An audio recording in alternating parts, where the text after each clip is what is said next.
औज़ुबिल्लाहिमिनश्शैतानिर्रजीम बिस्मिल्लाहिर्रहमानिर्रहीम। अस्सलाम वालेकुम प्यारे बच्चों, उम्मीद करती हूँ कि आप सब खैरियत से होंगे। आज हमारा 7th क्लास आपकी English B grammar and more का सेकंड लेक्चर है। पहले लेक्चर में हमने पेज नंबर 4, 5, 6, 7, 8 और 9 हमने किए थे और यूनिट नंबर 1 था सेंटेंस हमारे पास, उसकी हमने डेफिनेशंस की रीडिंग की थी और एक्सरसाइज भी की थी। आज हम नेक्स्ट एक्सरसाइजेज सॉल्व करते हैं। पेज नंबर निकालेंगे हम 10। पेज नंबर 10 पर यहाँ पर हमारे पास एफ पार्ट है। Mister Quizzer proposes to ask 15 questions at the grand quiz show. Complete the questions using how, which, where, what, who, in, to and of. Will you need to use the words more than once.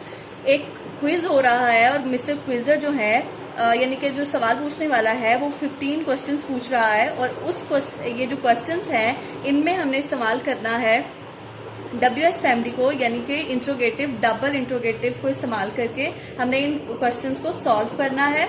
सबसे पहले है dash dash century did the First World War take place. हमें बताना है कि पहली जो world war थी वो कब शुरू हुई थी या कब हुई थी।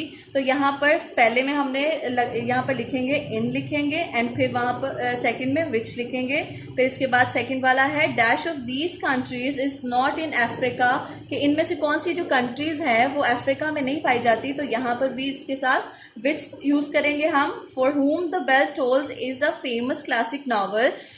Dash was its author. हमने एक नॉवल बेल टोल्स जो नॉवल है हमने उसके राइटर का बताना है, उसके ऑथर का बताना है। तो यहाँ पर हम हु इस्तेमाल करेंगे। Dash is the name given a humorous poem that has 5 lines. The first, second and fifth line rhyme with each other as to the third and the fourth lines. तो हमने यहाँ पर वर्ड का इस्तेमाल करेंगे और फिर इस सेंटेंस को कंप्लीट कर देंगे। Dash is the name of the sport play at Hogwarts in the Harry Potter series. जैसे कि आपने हैरी पॉटर की सीरीज देखी होगी तो वहां पर उसमें एक खेल खेला जाता था, तो उसके बारे में बताना है कि वो कहाँ पर क्या वो खेल था। तो यहाँ पर क्या के लिए हम वर्ड इस्तेमाल करेंगे। Dash dash civilisation was Harappa and urban centre. हमने बताना है कि हड़प्पा की सिविलाइजेशन कहाँ पर कौन सी थी और कहाँ पर उसका जो सेंटर है वो कौन सा था। तो यहाँ पर हम इस्तेमाल करेंगे ऑफ एंड विच। फिर यहाँ पर dash dash province of Pakistan did Muhammad bin Qasim entered first. हमने बताना है कि मोहम्मद बिन कासिम किस सूबे से पाकिस्तान में एंटर हुए थे। तो यहाँ पर हम इन और विच यूज करेंगे।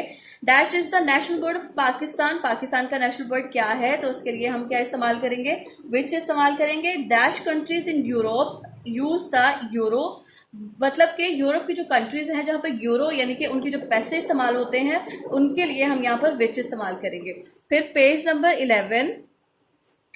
11 पर देखेंगे dash of these is not a metal. इनमें से कौन सा मेटल नहीं है, तो इसके लिए हम यहाँ पर विच इस्तेमाल करेंगे।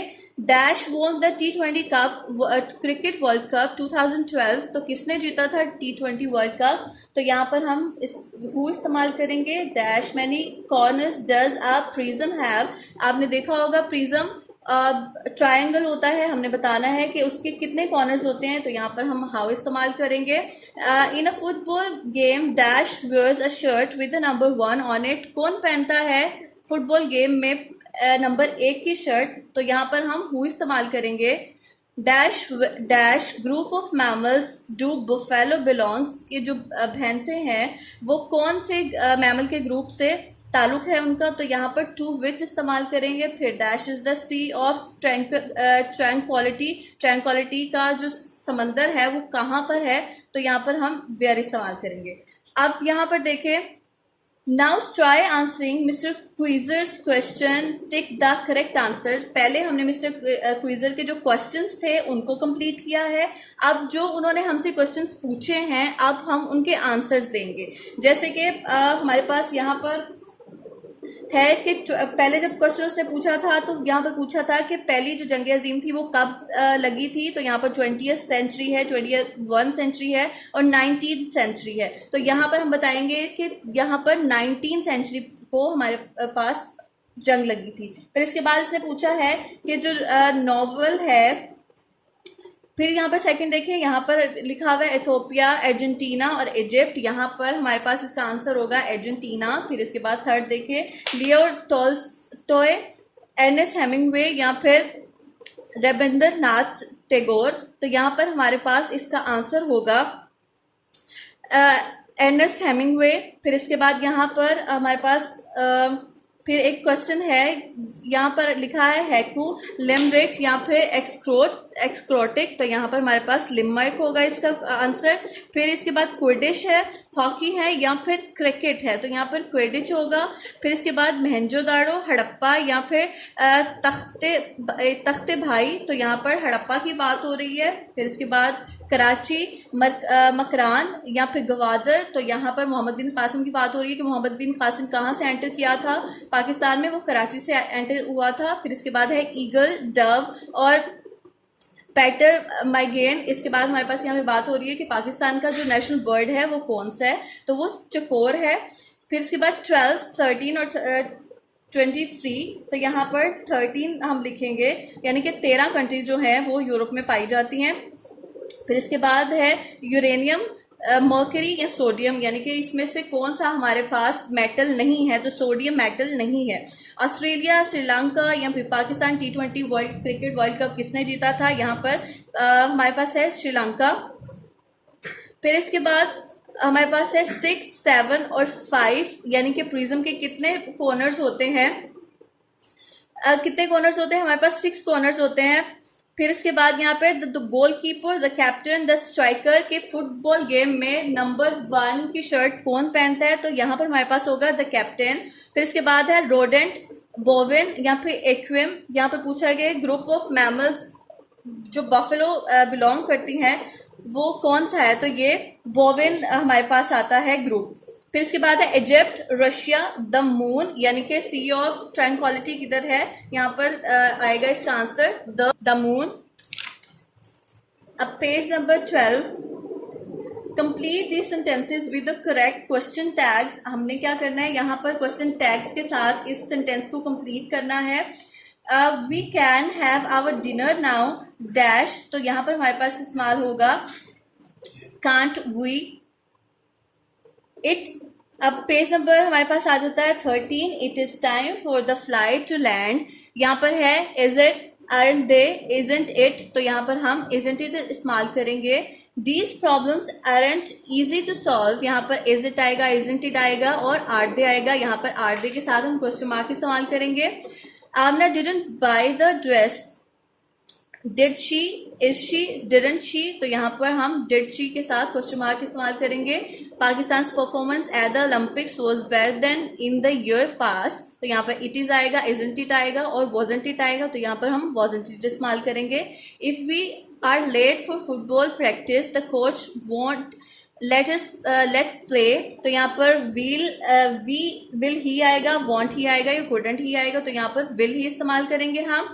फिर इसके बाद समी hasn't reported for work, he hasn't called. तो यहाँ पर हैड ही आएगा, हैजंट ही आएगा या फिर हैज ही आएगा। तो यहाँ पर हम हैज ही इस्तेमाल करेंगे। Asjid will get admission to college in the sport quota, does he, doesn't he, won't he. तो यहाँ पर हम वॉन्ट ही इस्तेमाल करेंगे। You weren't that at the school carnival. तो यहाँ पर were you, wasn't I, weren't you. तो यहाँ पर वर यू इस्तेमाल करेंगे हम। We should plant more trees, should we, shouldn't we और शुड दे। तो यहाँ पर दे इस्तेमाल, शुडंट दे इस्तेमाल, शुड दे इस्तेमाल करेंगे। Pakistan has many dense forest, doesn't it, does it और इट इज़। यहाँ पर डज इट इस्तेमाल करेंगे। Kashmir is called paradise on earth और यहाँ पर इट इज़ और इजंट इट इस्तेमाल करेंगे। बच्चों, ग्रामर वर्क के साथ आपको आपके मिड टर्म सिलेबस में दिए गए एसेस में से पहले ऐसे की आज रीडिंग करेंगे जो कि है नॉलेज इज पावर। तो नॉलेज इज पावर से मुराद यानी कि जो इल्म है वो इंसान के लिए बहुत ज़्यादा ज़रूरी है और इल्म की वजह से ही जितनी भी कोशिशें और इजादात की गई हैं वो सिर्फ इल्म की वजह से ही हो सकी हैं। आज हम इस ऐसे को पढ़ेंगे। Knowledge is power, knowledge is Knowledge is information about the various things of the world derived from the study of books, from the observation of men and manners, and from carefully watching the different phenomena of nature. अब knowledge क्या है? Knowledge information है. वो कहाँ से हम हासिल करते हैं? बहुत सी चीज़ों से जो इस दुनिया में पाई जाती हैं. कैसे हासिल करते हैं? उनका इल्म हम हासिल कर सकते हैं किताबें पढ़ के, या फिर मुशाहिदात करके, और लोगों को और लोगों की ज़िंदगियों को, उनकी आदात और फसाइल को देखकर, और मुख्तलिफ़ किस्म के जो नेचर है, मुख्तलिफ़ किस्म की जो कुदरत है जो इस दुनिया में पाई जाती है, उसके इजहार को देखकर. Knowledge is not the same as learning. Knowledge का सिर्फ ये मतलब नहीं है कि आप किसी चीज़ को पढ़ते हो या किसी चीज़ को सीखते हो. For all knowledge obtain from the experience and observation. बल्कि नॉलेज क्या है? नॉलेज है आपका वो इल्म जो कि आप हासिल करते हो मुशाहिदे से और किसी चीज़ को एक्सपीरियंस करके, किसी चीज़ को खुद करके. Is quite independent of learning which is derive from study in school and colleges, जो कि बहुत ज़्यादा वास्ट है, बहुत ज़्यादा वसी है. वो सबक हासिल करने से या वो इल्म हासिल करने से जो आप किसी कॉलेज या स्कूल में हासिल करते हो और किताबों को पढ़ के हासिल करते हो. Knowledge is not the special gift or property of any particular class. ये जो इल्म है किसी भी ख़ास तबके के लिए नहीं है, किसी भी ख़ास तबके की मिरास नहीं है, किसी भी ख़ास तबके की प्रॉपर्टी नहीं है. यानी कि सिर्फ ये नहीं हो सकता कि अमीर लोग जो हैं वो सिर्फ इल्म हासिल कर सकते हैं और जो गरीब हैं उनके लिए इल्म हासिल करने पर पाबंदी है. नो अमाउंट ऑफ वेल्थ और इन्फ्लुएंस कैन प्रोश्योर नॉलेज. किसी किस्म की भी ताकत या किसी किस्म का भी असरो रसूख जो है वो नहीं रखा जाता इस इल्म के बारे में. जैसे कि आपने कुरान मजीद में भी हमें अल्लाह ताला ने बताया है कि इल्म हासिल करना हर किसी के लिए बराबर है, यानी हर मर्द औरत के लिए इल्म हासिल करना ज़रूरी है, चाहे उसके लिए हमें दूर दराज का सफ़र क्यों ना करना पड़े. और किसी भी अमीर गरीब काले गोरे किसी भी किस्म की क्रीड को रंग नस्ल को सबको बालातर रखकर हम क्या कर सकते हैं? इल्म को हासिल कर सकते हैं. It is not a thing, ये कोई चीज़ नहीं है to be bought in the market. ये कोई ऐसी चीज़ नहीं है जिसको हम बाजार से या कहीं से भी खरीद सकते हैं या पैसों से ये इंसान को आ सकती है. लाइक वेल्थ और ब्यूटी, जैसे कि दौलत है या फिर खूबसूरती है, it can not be destroyed by time. जो पैसा है या खूबसूरती है वो टाइम गुजरने के साथ साथ ख़त्म हो जाती है या फिर तबाह हो जाती है. It will last as mankind will exist. और ये लेकिन जो इल्म है वो हमेशा ता क़यामत कायम रहेगा. जब तक इस दुनिया में इंसान पाया जाता है इल्म उसके पास महफूज रहेगा. Scientific inventions and discoveries which have added so much inventions and discoveries which have added so much to the civilization of the world.